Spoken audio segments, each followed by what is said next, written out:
this video, I'm going to be covering every aspect of acrylic pouring, from equipment to substrates, techniques and paints, varnishing and selling, and many more topics. Timestamps for all sections of the video are included in the description below to make it easy for you to skip to or go back to sections that you're particularly interested in.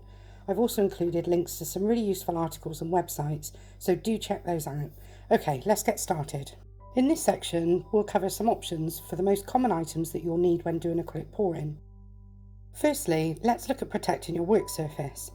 There are two questions that you should ask yourself before you decide what you cover your surface with, whether that surface is a dedicated desk, a workbench, your kitchen table, or perhaps even the floor. Firstly, do you want to reuse the paint that runs off of your canvas or whatever you might be pouring on? And secondly, how much do you care about the environment, and in particular, landfill? The easiest reusable option is probably a white clean tablecloth, which I have here on my desk. However, over time this does get stained and snagged, and so I prefer to use something additional for my pours. For my smaller pours, I use this freezer paper. This shiny surface is perfect for scraping off the leftover paint for reuse. Alternatively, you can leave the runoff on the paper and it will dry into skins and peel off really easily. It's really easy to secure it to your surface using white tack or masking tape, and the paper itself can be reused. I wipe it clean after scraping and will reuse each piece several times. Next up is something which I feel is less environmentally friendly. When I started pouring, I bought a pack of these because I'd seen someone else pouring on them online. They are incontinence sheets, I think often used as puppy pee-pee training pads. The reason I haven't used them for several years is because you can't use any of the paint that runs off, and it's quite a bulky piece of waste that ends up in landfill, which I'm not really comfortable with. However, it is easy and convenient, so it's understandable why some people choose this option. Some other easy options which aren't reusable are newspaper and cardboard. Next, we've got a great reusable option, which is a silicone sheet. This one is a baking sheet, and these of course will be limited in size because they're meant for ovens. The baking sheets are ideal for smaller pours, so this is an 8x10, but it would also be good for 8x8s and smaller. Silicone sheets are fantastic for scraping up paint to reuse, wiping clean, and because it's flexible, it's easy to pick it up and make it into a funnel shape to pour the leftover paint into a cup or a jar to be stored for reuse in another project. There are companies which are now manufacturing larger silicone sheets specifically for crafting, for example, Dolly. Moving on to our next option, this is a very thin polythene dust sheet which comes on a roll. I use this for almost all of my larger canvas pours, and I've had this one roll for almost 2 years now. It's much wider than my desk and can easily be cut to size. For me, this offers the quickest and easiest cleanup that allows me to reuse the paint because I can gather it all up and with a cup or jar underneath squeeze almost every drop of paint out of it before disposing of the piece of dust sheet. However, there's a bit of landfill guilt with this one. Another multiple use option is this disposable plastic food platter. I can reuse this over and over again and just leave the paint to dry each time in the bottom of the tray. Likewise, you could use a silver foil baking tray. My final option is this large garden tray, which is just over 30 inches or 80 centimetres square, so not far off a metre square. I've used this many times and the paint can be left to dry in the bottom of the tray each time. When it gets too messy, you can peel the paint off and dispose of it with your other paint waste, which I'll cover more in the cleanup section of this video. Next up is protecting your hands, and the obvious solution is gloves.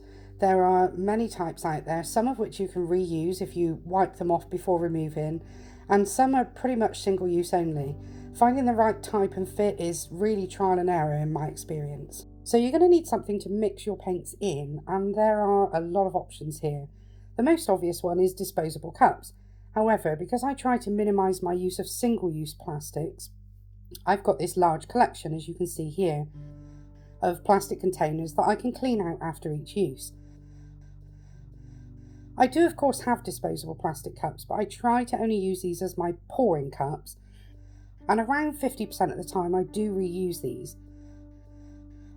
I go into more detail about cleaning and reusing containers in the cleanup section of this video, but you can see here that I have various sizes of containers, all of which have been used many times. I have some of the larger plastic cups which are good for bigger pours, And these can also be cleaned. Even glass jars that originally had perishables in them will work well. Moving on, we need something to stir the paint with. Again, there's an obvious option, which is the wooden stir sticks that most people seem to use on YouTube, myself included. And you can get these in different sizes, with the smaller ones being an ideal size to mix paint in disposable cups. However, there are plenty of other options which are easier to clean and reuse, and I'll show you a few here. So there's these small plastic spade style stirrers that you tend to get with resin sets, although these will only work well in a shallow mixing pot. There are these resin spoons, which can be good, but they do break easily. Then there are long, thin cocktail stirrers that are not dissimilar in dimensions to the normal stir sticks or popsicle lollipop sticks, but they're much easier to clean and reuse.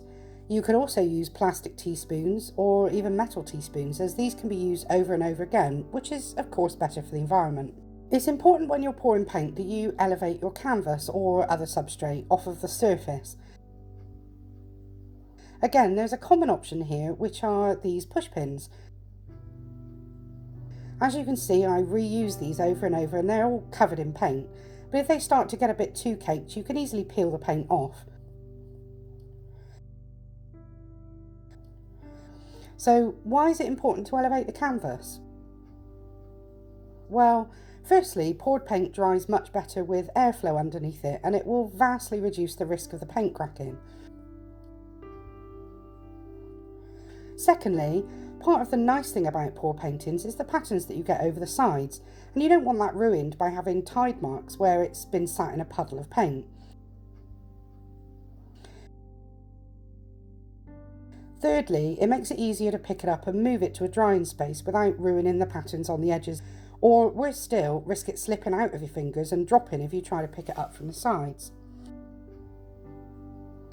If you don't want to use push pins, or your substrate won't allow for push pins, you could also use the containers that you mix paints in, or some lengths of wood,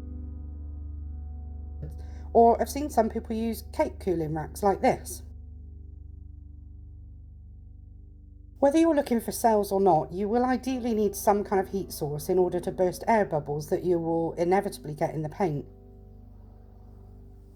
I use this cheap butane chef's torch, which is covered in paint from 2 years of use, but you could use a heat gun instead.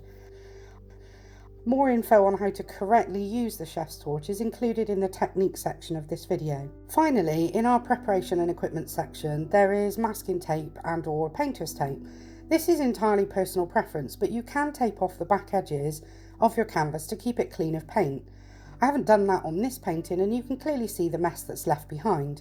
I personally don't mind this at all, but it does look more professional to tape it off before pouring if you aren't going to be putting a dust cover on the back of your painting when it's finished. More about that in the framing and hanging section of this video. Now let's briefly go through just some of the examples of substrates that you can paint on, some of which might surprise you. Unless otherwise stated, none of these substrates need any gesso or other primer, but all surfaces should be clean and dry to ensure good adhesion. If you want to paint onto a surface that's either varnished or resined, you will need to lightly sand the entire surface and then apply a coat of gesso to ensure good paint adhesion. First off, we have the most obvious one, a canvas, either cotton or linen, but these virtually always come pre-primed and ready to paint on. This is a sheet of safety glass, but any glass works, including vases. These are glazed ceramic bathroom or kitchen tiles.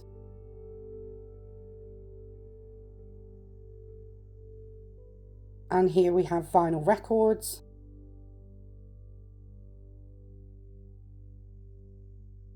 An unglazed terracotta pot.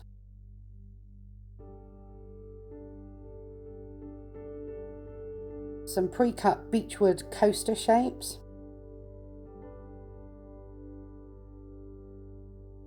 A slate heart.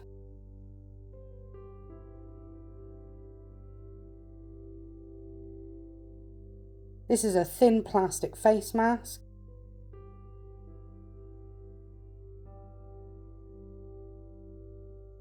A sheet of MDF board.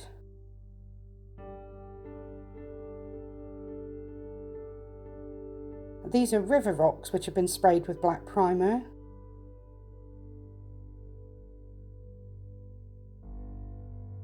And high top canvas shoes.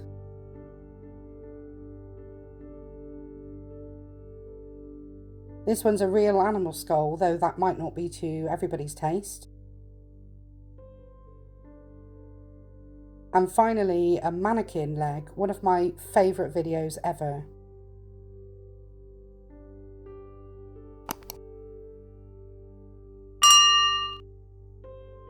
Modern acrylic paints are generally considered safe to use and non-toxic.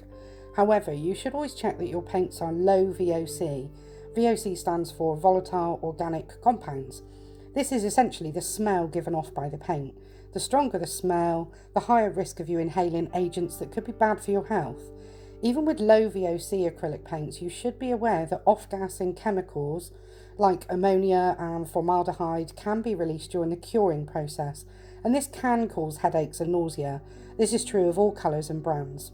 Moving on to paint colours, specifically pigments, some traditional pigments can be dangerous, containing cadmium, mercury, lead, cobalt, manganese, etc. However, most modern acrylic paints are made with far safer alternatives to these dangerous pigments and will be labelled as hue. You can see examples of those in this Winsor & Newton swatch picture.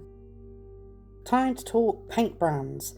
There are hundreds out there to choose from, and my advice for beginners would be to start with what you can afford, whether that's 3 or 4 colours of a reasonable quality paint or a dozen colours of a cheap craft quality brand.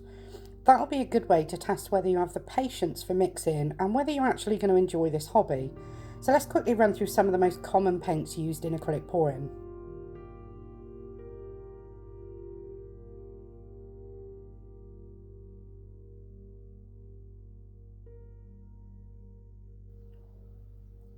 My brand of choice 90% of the time is most definitely Winsor & Newton Galeria. I've also played around with some house paints in tester pots, and while they're useful for practice, I find that the cell and pigment quality is greatly reduced with these. If you find it hard to work out which colours go well together, then there's a few things you can do for inspiration, besides the obvious watching of YouTube pouring videos for ideas. Firstly, and this is where I like to come to browse for inspiration, check out Pinterest. Simply type in, for example, red colour palette, and voila, tons of palette ideas that you could use for pours. The only difficult bit once you've found your ideal palette on Pinterest is matching paints you have in your collection. But more often than not, I don't think it matters, as Pinterest is just the inspiration, it's not the rules. Searching for colour palettes in this way should give you enough ideas to rummage through your paint choices and pick out 4 or 5 colours that you can now kind of see working, which maybe you wouldn't have thought to try together before looking at the palette ideas. Another thing you might want to try is working from the colour wheel, which you can easily Google if you don't have one.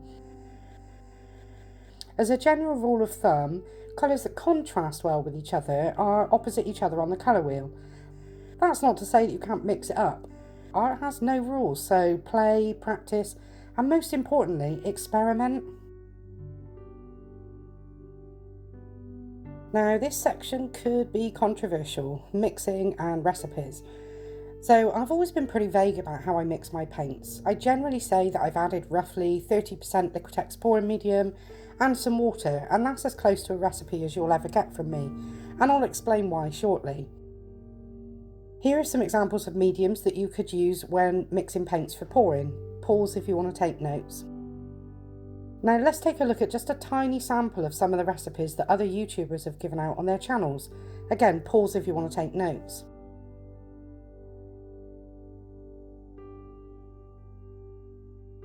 There are many factors which can affect viscosity when trying to exactly follow someone else's recipe. The most important one is the paint, as these vary so much from brand to brand, so unless you're using exactly the same brand of paint as the person whose recipe you're following, you're likely to run into some trouble. Even using the same paint brand, in my experience, some colours are more viscous than others, and therefore will need to be treated differently in terms of how much medium you add before adding water. Other factors affecting paint mixing are the temperature of the paint, the mediums, the water, and even the hardness of the water itself. So following someone else's recipe is fine, so long as you treat it only as a guide and you take the time to experiment with viscosity yourself, so that you learn the art of mixing rather than just copying someone else's work and then being disappointed when you don't get the same results. Most paint manufacturers generally advise not to add more than around 30% of water to acrylic paint to ensure the binders don't break down and risking poor adhesion. This is certainly a rule that I've stuck to over the last few years. However, JustPaint.org have conducted extensive experiments with golden acrylic paints, which prove that even adding 100 parts water to 1 part paint didn't lead to any adhesion failure. Although this ratio would certainly be no good for pouring, as it would effectively be like trying to pour with watercolours. In the description below, I've linked a couple of really useful articles. Firstly, the one I mentioned about how much water you can safely add to acrylic paint, and secondly, one entitled Will It Stick? Simple Adhesion Testing in Your Studio. So let's do a quick experiment that's easy for you to try yourselves. I'm mixing 3 separate cups of the same paint, but mixing 1 too thin, 1 just right, and 1 too thick. I'll add a card at the top of the screen to a full video I did a while back called Goldilocks and the 3 Pours, which is a similar experiment but more focused on the importance of viscosity for cell creation. So these paints are being mixed in my usual way, just Liquitex pouring medium and warm water, but to varying viscosities.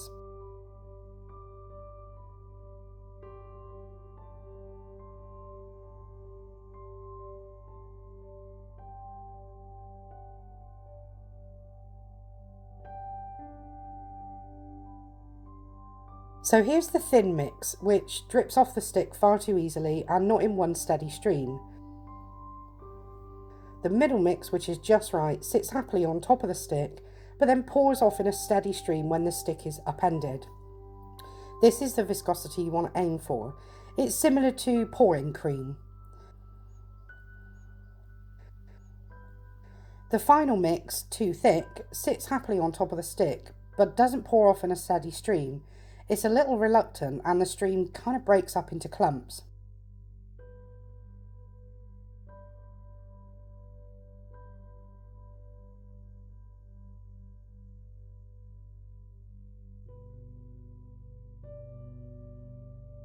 Now let's see how they move around on a piece of card. So right to left we have too thin, just right, and too thick. Even if when you mix your own paints you aren't sure if you've got the viscosity right, it's still really good practice to ensure all of your paints are mixed the same. So once you have mixed all your paints, you can do this test with the same size blob from each colour that you're using and see if they all run down a piece of paper or card at the same rate. This is a really easy way to start to understand how to mix your paints equally and consistently. Here you can easily see the difference between the 3 when I stand the card up by how far the paint travels, despite the same size blob being used. Moving on to transparency and opacity. In layman's terms, how see-through is the paint? Transparent paint is see-through and opaque paint is not. You can see on these pots that there's a square identifying transparent paints as white or clear and opaque paints as black. A square which is half black and half white, usually diagonally, is semi-opaque, and a square which is white but with a diagonal line is semi-transparent.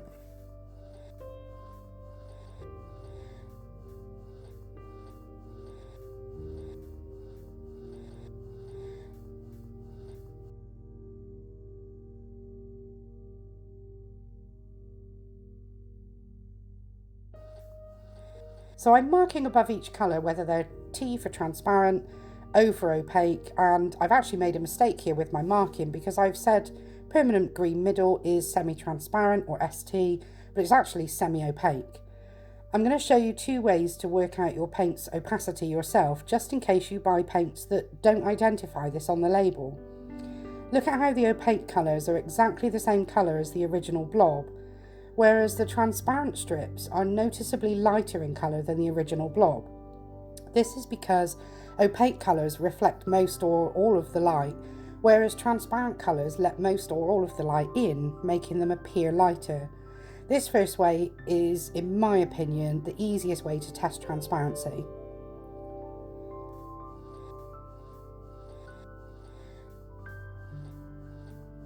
So this is the second way to test for transparency or opacity, but I find this a little more difficult to be certain of my conclusions.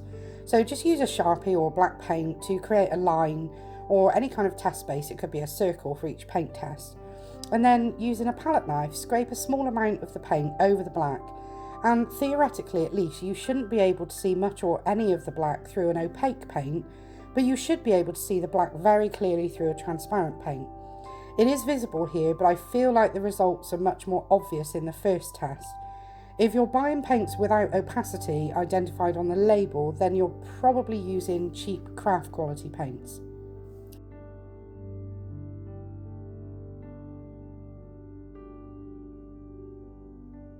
I've put a card at the top of the screen to a recent video where I experimented with opaque and transparent paints and how layering can make a difference, so do check that out. Next, let's talk about figuring out how much paint you need for the surface that you want to cover.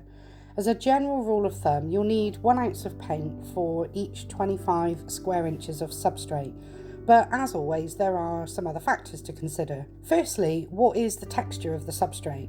The rougher the substrate, the harder it is for the paint to flow because there is greater surface friction. Therefore, you'll need a little more paint.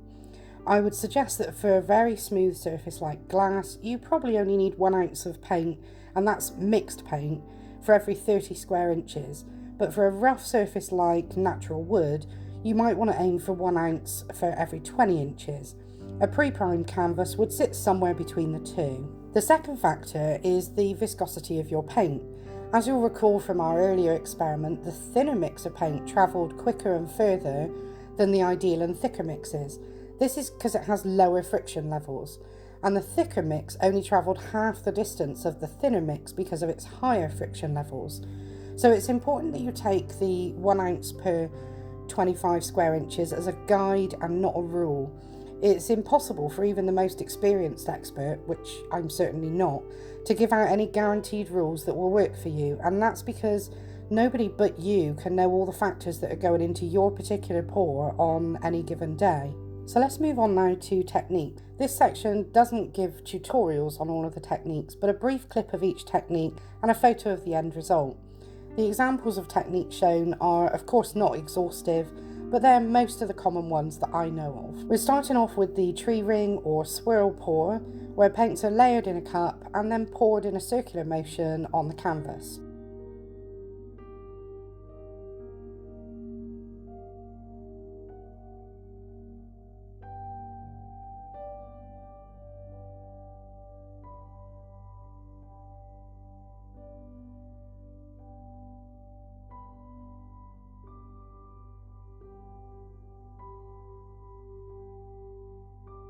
Next up is the swipe, where one colour, usually black or white, is swiped over the surface of your other colours using either a sheet of plastic, a palette knife or a damp paper towel.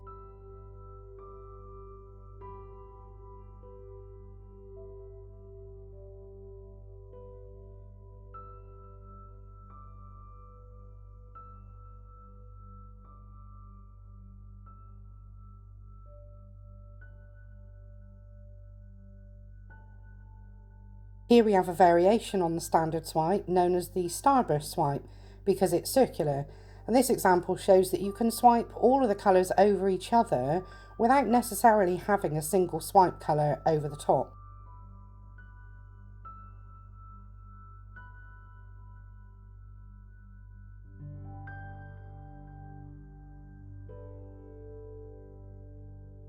Here's a flip and drag where the canvas is covered in a poured base coat and a dirty cup is flipped over onto the canvas and dragged through the fluid base coat.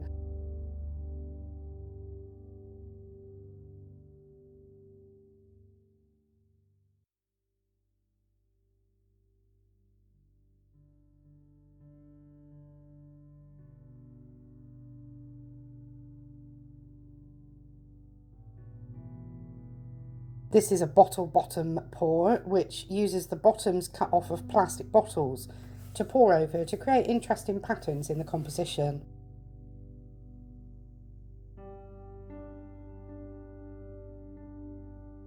And this is my preferred take on the bottle bottom pour, which I refer to as the knitting dolly pour. Again, this creates interesting patterns, but I find the effects more pleasing with this tool.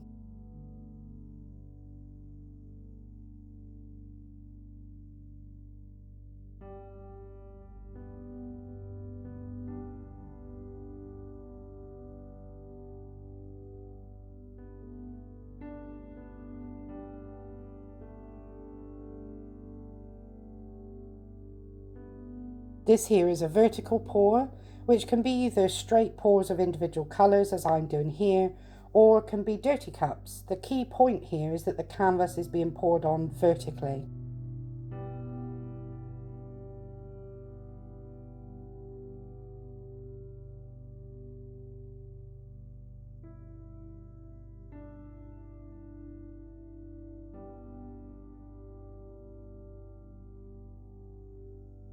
Here's a traditional flip cup, where all the paints are added into the cup and then flipped over onto the canvas, and the cup lifted to allow the paint to spill out.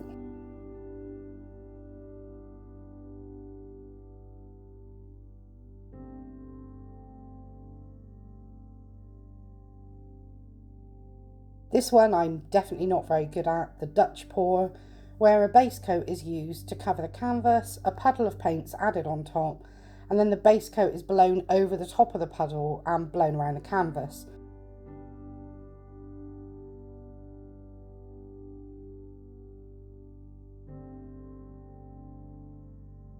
Another variation of the Dutch pour, where small puddles are created and then blown in a controlled way using either a straw, plastic tubing, or just your mouth.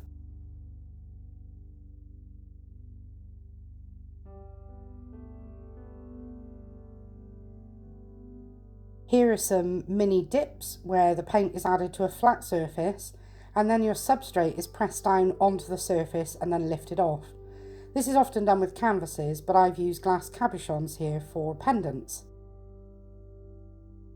This one is the string pull, where the canvas, or in this case a wooden pallet, is covered with a fluid base coat, and then string or wool or chains are dipped or soaked into colours and then placed on the canvas in patterns and slowly pulled off. Here we have a puddle pour where colours are added on top of each other in one or more puddles and then tilted.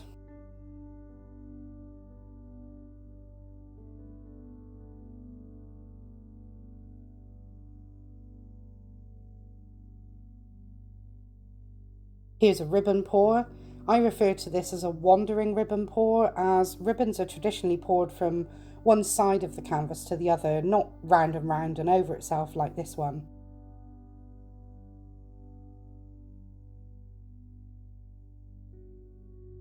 This is spinning, and this is really a secondary technique, something that you can do as a follow-up to any of the other pouring techniques you've just seen. So I'm spinning a knitting dolly pour here.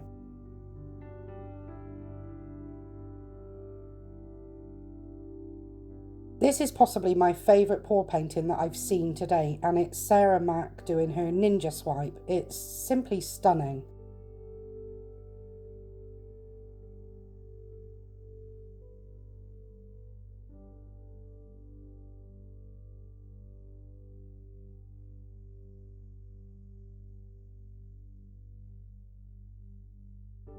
Here's Julie from Pouring Your Heart Out doing a balloon smash. Again, like with the spinning, this is a secondary technique which can be done as a follow-up to any other pouring technique.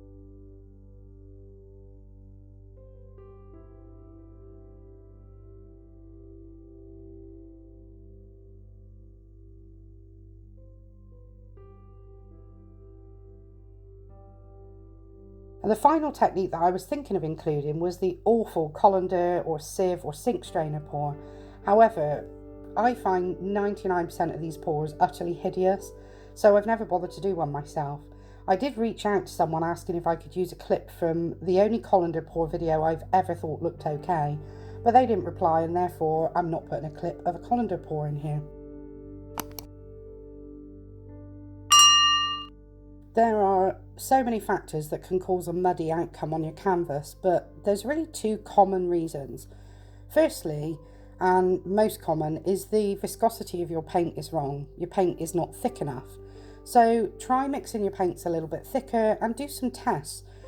The second factor is the combination of paints that you're using, either the actual colours themselves. So for example, black and yellow next to each other in a cup will often create a hideous browny green colour on the canvas. Or it could be your choice of opacities. If you've used mostly or all transparent paints, you're much more likely to create mud because transparent paints are all low density and therefore they'll mix together easier. It seems that the most common problem for new pourers is not being able to get cells. So let's talk about what cells are and how we get them. Cells are essentially created by paints with a higher density sinking down through the layers and paints with lower density rising up to the surface. With the right combination of paints, this can happen naturally without any other additives because of the laws of gravity. However, natural cells will only occur with certain paint combinations and layering, and it will be difficult to achieve consistently, particularly for beginners, and they're also unlikely to be as impressive. So you'll need some additives to get those well-formed, juicy cells. Mixing just Floetrol with your paints can give you cells, and adding dish soap or alcohol to your mix will also give you cells. But by far the most predictable and impressive results will be from using silicone.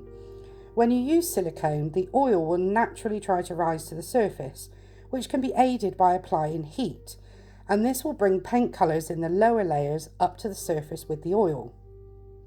You should try to use the closest to 100% silicone that you can get. Personally, I wouldn't recommend using any more than 1 drop of silicone per ounce of paint, and unless you're looking for a very busy finish, not using silicone in all of the colours. For example, if I'm using 5 colours and white, I might only put silicone in 2 or 3 of the colours. If you do this, try to use silicone in your transparent paints, as they will want to rise anyway, so the silicone will only help that. If you're looking for fewer but larger cells, only stir the paint once or twice after adding the silicone. If you prefer smaller cells, stir the paint really well to distribute the silicone thoroughly. Even if you aren't looking to get cells, you're likely to still need to use a torch or a heat gun to burst air bubbles. This battered and well-used one of mine is from Amazon, and I bought it about 2 years ago for I think around £12. So let's assume you are trying to get cells. Some recipes will give you cells as soon as you've tipped or poured the paint onto the canvas. Some other recipes require heat to encourage the cells. My recipe certainly does. If you want bigger stretched cells, then you should torch before you tilt. But if you want smaller, unstretched cells, then torch after you've tilted and covered your canvas. The aim is to apply gentle heat. You really want to be careful not to burn the paint. So I'm holding the flame about 6 inches away from my hand, constantly moving it, and I can feel some warmth. This is a good distance for cell encouragement. I can easily move it to about 4 inches away, and so long as I keep the torch moving quickly over the surface, I'm not in any way burning my hand. If I was to hold the flame in one place, it would certainly be too hot, and if I was to move it any closer, it would burn. If you're new to using a torch and you aren't sure how close you can get to the paint, I would advise using it on its side like this. That way you vastly reduce the risk of burning if you do accidentally get too close to the paint. You should still keep the torch moving at all times, but the heat will be much gentler while still working to encourage those cells. So you've finished your pour and now you've got a mess to clean up. Let's go through some of the options that don't involve throwing everything in the bin or down the drain. We've talked about some reusable surface protection options earlier in the video. So let's look at cups. Around 75% of the time, I rinse my cups out as soon as I finish my painting. I use about 10 ounces of hot water each time I do a painting, regardless of how many cups I've used. And I have this tub that I use to pour the paint rinse water into. I simply pour hot water from one cup to the other multiple times until most of the paint is out of the cup. only takes a few minutes, but it means I'm not pouring chemicals and toxins down the drain. Propylene glycol, for example, is really damaging to waterways, and I'm not throwing a load of plastics into landfill. Once most of the paint is rinsed off, a single paper towel will wipe off any excess paint, leaving my cups ready to use again. If I haven't had the time or inclination to have my little rinse session after pouring, I leave the leftover paint in my cups to fully dry out, and then I have a peeling session. Now, occasionally the paint is a bit stubborn and needs to be scraped out, but more often than not it peels off in satisfying chunks, and this can be quite therapeutic. All of the dried paint is then added to the rinse tub that I just showed you. I don't attach the lid of that tub, so the water is constantly evaporating. And when the tub gets full, I either switch to a backup tub whilst I wait for it to evaporate more, or I'll do peels for a few weeks and give it some time to evaporate. Once the denser paint sediment at the bottom is deep enough, I transfer this to empty paint pots, and then I take these to my local recycling plant where the paint can be disposed of responsibly. For almost every pour that I do these days, I scrape up the runoff into cups and I cover them for use at a later time. So this means I've often got a bunch of unique colours hanging around ready to use without having to do any mixing. These ones here are all my shades of blue, purple, pink, which will probably get used in a monochromatic puddle pour at some point.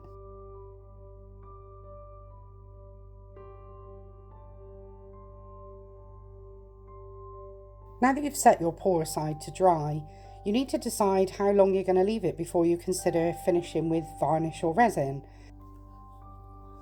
There are many factors that affect how long a painting will take to properly dry or cure, and these include ambient temperature, the humidity, the thickness of the paint, the mediums used in the paint, the ventilation, and the substrate used. Acrylic paint is cured once all of the water within the paint has evaporated.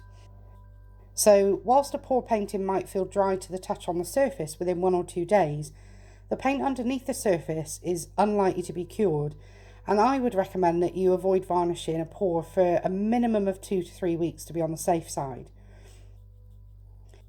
If you do varnish a pour before it's fully cured, you'll be sealing in moisture which can cause your varnish to crack and or turn milky or cloudy. Whether you finish your painting with a protective coating or not is a personal choice, but it will certainly help to protect against fading, yellowing, UV damage and general dust and grime. So whether you believe a resin or varnish finish is necessary or not, both will usually make the colours much more vibrant, and this alone can be a good enough reason to add a protective finish. So there's many varnishes available, usually in matte, satin and gloss options, which can be sprayed, poured, brushed or sponged on in one or multiple coats. And you should experiment to find the one or ones that you find easiest to work with and or that give the most pleasing end result for you. Resin can be expensive and in my experience can be difficult to work with on larger canvases because the weight of the resin causes the canvas to sag in the middle, and sometimes the resin will pull away from the edges. Personally, I don't actually like a resin finish on paintings as it looks like it's behind glass, and that might be the desired effect for some, but it's not for me.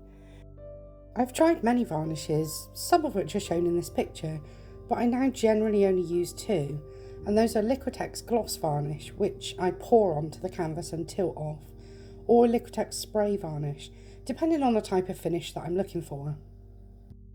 When it comes to deciding whether to frame your painting or not, this is a really personal choice. For me, part of the appeal of acrylic pouring is that the beauty continues down the sides of the canvas, and particularly with box or deep edge canvases, it can be a shame to hide this within a frame.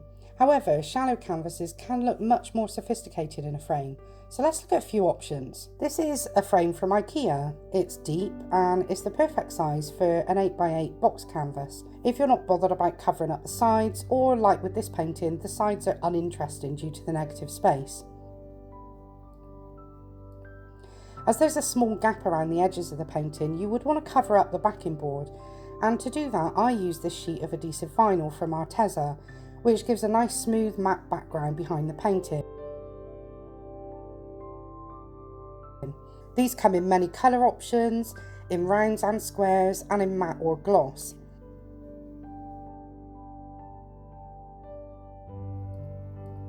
I then screw through the backing board into the wood of the canvas frame itself to ensure it's nice and secure and not going to move.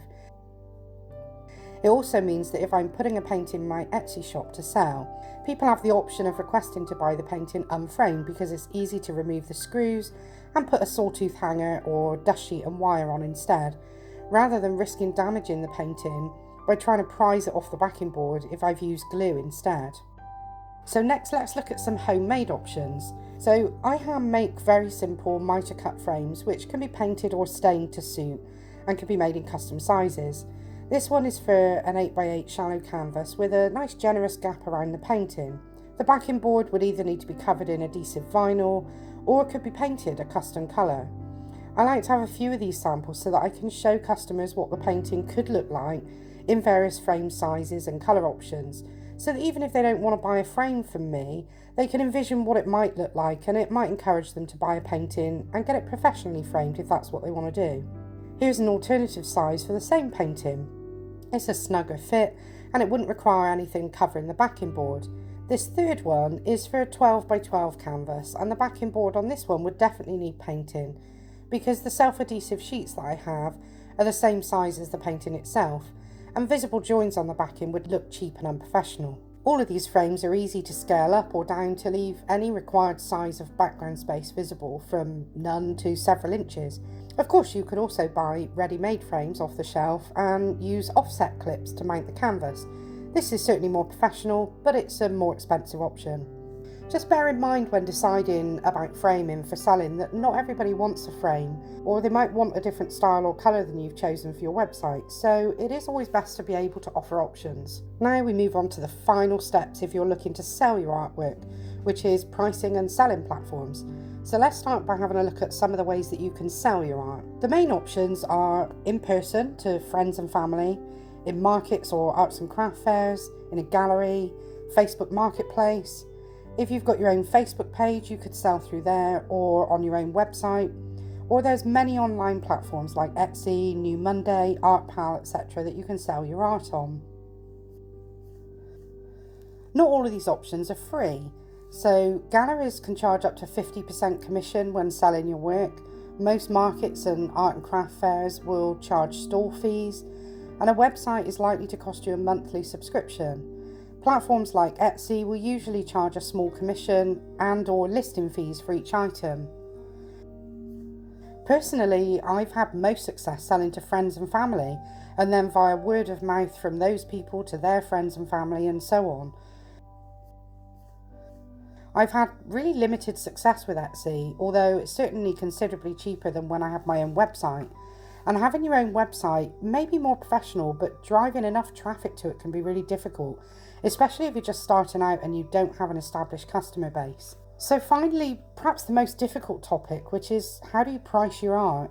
So in my opinion, the two most important things are, one, to ensure you've covered all your hard costs, not just the specific canvas and paints used on it, but all of the other less obvious things like your mediums, your varnish, your cups, your stir sticks, and all the other equipment and costs that are involved in the process.